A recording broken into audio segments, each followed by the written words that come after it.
Shalom and welcome once again to Treasures of the Torah. I'm Pastor Matt McEwen.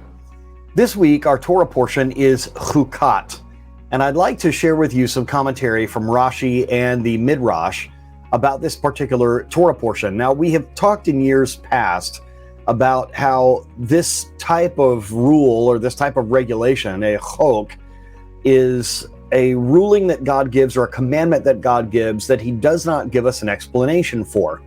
This goes along with the other two words that we've talked about before, the idea of a mitzvah and the idea of a mishpat.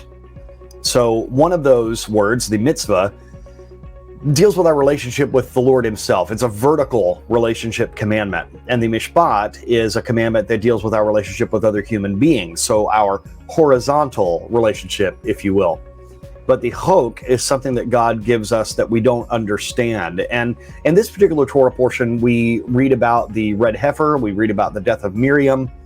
But let me read to you about this verse in chapter 20, verse 17, which talks about wells. There are wells, but it only mentions a well. It's in the singular. It talks about the well. We will not drink the water of the well.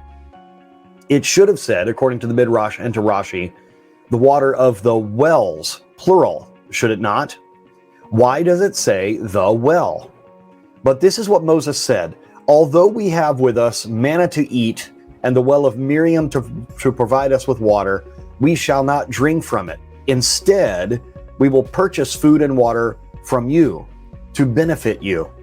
Here the Torah teaches you a rule of good conduct.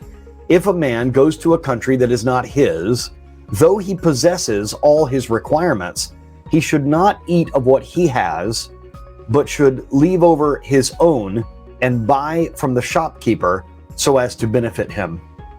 I think this is a beautiful Torah concept.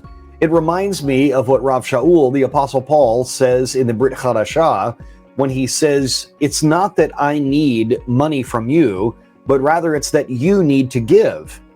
This is an important concept of benefiting the locals and the local economy. What a wonderful experience this could be. What a wonderful life lesson this could be as we go to another place. Even if we have enough from our own store, it would be good to support others in that other country, to be hospitable, to help their families provide for their needs by helping them financially, by supporting their business, by supporting their shop or their local economy. I really love this. This is an adventurous way to live. If you're in another place, to purposefully bless people there that are local.